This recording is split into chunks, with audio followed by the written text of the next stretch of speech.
Today we're going to show you how to install the Thunder Bunny Co. shower niche lighting kit to take your bathroom from great to unforgettable. We're going to give you an overview of how you tile all of this in, and we're also going to talk about the electrical from start to finish and how to keep it NEC compliant. If you're the homeowner of a build or remodel, make sure you send this video to the contractor that's installing it, especially if they've never worked with this before.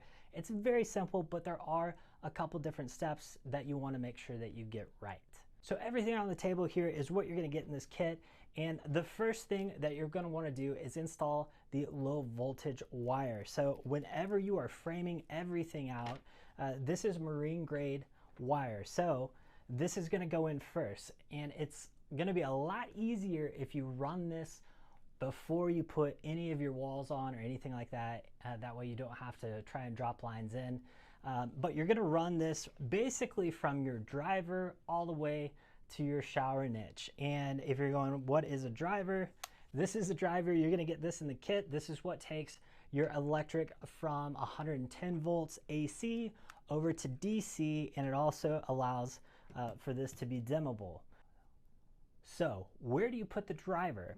There are three common places that this will be installed. Now this is also considered a junction box as well, so it has to be accessible. You cannot drywall over this. So most commonly I see this put underneath a vanity, sometimes in a vanity. It is IP67, and so you can definitely do that. A lot of times people will put it in the attic, and also if you have an adjacent closet to your bathroom, sometimes folks will put it in the bathroom.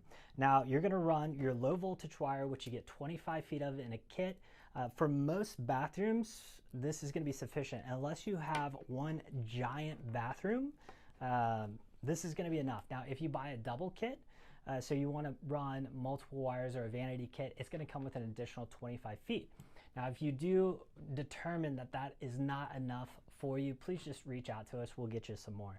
When it comes to running your wire, the one thing you want to be cognizant of is where it's going to come in. So you're going to have an aluminum channel sitting up at the top of your shower niche, and this needs to come in to that niche. So we're going to talk about how to install this in just a second, but one thing I will say is you typically want to drop your wire along the side and drill a hole in from the side if you can. This is just going to be a little bit easier to work with than dropping it from the top. But coming in from the side, you'll want to have it all the way at the top, about an inch, inch and a quarter out. And typically you're going to drill a hole that is 3/8 in size. Now in your kit, you do have silicone that you can seal it with. So you drill that hole. When it's all said and done, you're going to fill that in with some silicone to keep it watertight. When it comes to tiling your niche, there are a few things your tile guy needs to know. Hopefully not how to build a niche. We're not going to cover that in this video. We're also not going to cover how to actually tile a shower. So if you need to learn how to do that, that is a different video. But one thing I will say, our profiles are a little bit different. So there is a lip here at the top, and then you're going to about a half inch at the bottom, and these are about 3/4 inch wide, and there's a reason for all of this. The biggest being, I have seen similar things done in showers where the tile is not perfectly straight, and sometimes you will see the profile, sometimes you won't. Ours are designed so you will not see this. It is going to be recessed behind your tile just a little bit. It's not going to affect the lighting. It's going to look great. But because we do it this way, there are a couple of things you need to know. If you are doing a cement board like this, cement board's typically a ½ inch thick, then you are going to want to add an extra layer at the top, but you're not going to take it all the way to the back as you normally would. You're going to leave, depending on the thickness of your tile, 1¼ inch to 1 3/8 inches. Now I say depending on the size of your tile because not all tiles are the same thickness. So you may want to have the tile on hand that's going to slide up behind it so your installer knows how much room to leave. But you do want to make sure that you have enough space when you're building this niche behind it for the tile to slide up behind your channel, right? So that way you don't, there's no waves, you don't see it. It's very clean to do it this way. Now, whenever you do add that extra layer of cement board, what you're going to want to do is then waterproof everything. This does not have to be waterproof. This needs to be waterproof. So once you get that added, you can waterproof it. And some, with RedGuard or whatever you use, some installers will screw this in before they waterproof. I recommend doing it after the fact. Most installers do not screw this in. They will use the thin set to hold this in, which is perfectly fine. It's going to be strong enough. So when you go to put your tile in, you'll put your thin set and then your tile right on top of it. It will hold everything in place. And when this is being installed, it will not have the diffuser on it. You'll want to keep that separate. I guess you could keep it on there, but typically I would put this somewhere else so you don't get dirt and debris all over it, although it does have a protective film that you can peel off at the end. So either way you want to do it, but just imagine for the purposes of our installation that this is up in there, you don't have your diffuser in just yet. So you can imagine at this point we have our aluminum rail in, we've got a wire hanging down here that we've installed previously. This is all red guarded, and then you're going to start tiling over it. Once the tiling's done, then it's time for all the electrical. So let's talk about that. So the driver in your kit is going to come with a couple wire clamps. So like I mentioned earlier, this is an IP67 driver. This is considered a junction box. So whenever you install this, a junction box must have a wire clamp. So in your kit, you're going to have two different wire clamps. You don't have to use both of them. Use whatever makes the most sense for you. The metal ones here are going to be for these smaller knockouts. So you're going to notice that with such a slim profile, the knockouts are a little bit smaller than what you would typically see in electrical. And one tip for you is to go ahead and put these on before you stick this on a wall. It's just going to be a lot easier for you than trying to work your way in, especially if you got big hands trying to get this in there.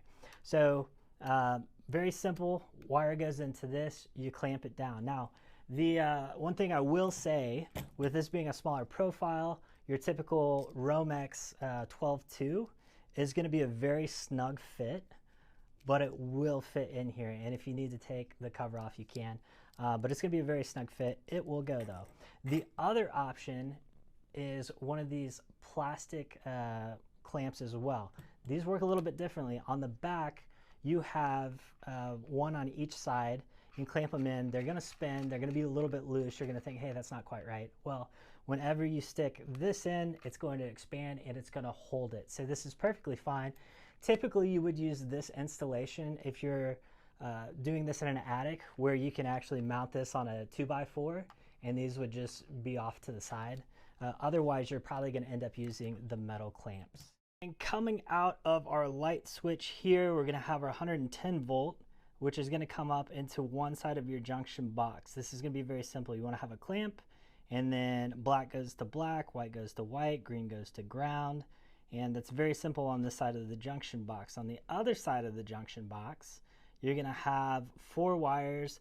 We have a list of compatible switches and dimmer switches. For the most part, you're just going to use red and black. You're not going to mess with the other two, so don't even worry about that. So if you are going to be wiring up multiple LED niches or a vanity kit, you're just going to wire everything into here. So you're going to get more wire with those kits, but everything's just going to come in and tie into your red and black. And then, of course, this is going to go over to your LED. Now, when it comes to connecting your low voltage line to your LED, there are a couple things to note. Number one, we have a watertight connector here, IP67 once again, and this will allow you to make the connection and unplug and plug a new strip in. Should yours ever burn out, they're rated for 5,000 hours. Hopefully will never happen to you, but if it does, very easy to unplug and plug a new one in. Now, it's very important how you connect these. Too many times I've seen guys use the wire nuts that come in the kit. These are for the junction box. What you want to use is these heat shrink, and now we have these very special ones. These are heat shrink butt connectors. And what you want to do on these is basically you're going to strip both of your wires. Now I will say, if you have one of our newer kits, the LED wire is not red and black. It's actually brown and blue. So brown goes to red, black goes to blue. And what you're going to do is basically stick one end into your low voltage line, and then you're going to crimp it. Now, if you don't have a crimper, definitely get one. You're going to need it to do this properly. These are about 20 bucks on Amazon, very easy to find. But you're going to crimp each wire into place, and it's going to be a very tight connection already. But then what's very important is that you actually heat these up. So once you heat these up, there's actually a chemical that's released. It's going to bond to your wires, and it's going to become water resistant or waterproof. IP67 is what they're looking for, because even behind your shower wall, it's still considered a wet area according to the NEC. So you want to make sure that you use the connectors that come in your kit, and these are specifically made to the wire sizes that come into the kit. So if you have wired your electric with something else, you need to be very careful and make sure that it all works together. Now at this point, pretty much all the hard work is done, and you're going to have this connector hanging out of your wall, right? And this is going to be up in your wall, and you're going to have an LED strip to put into it, right? And so first thing, you're going to connect your LED like so, and I would test it. If it does not turn on, more than likely you have connected these wires backwards. This will only work one way.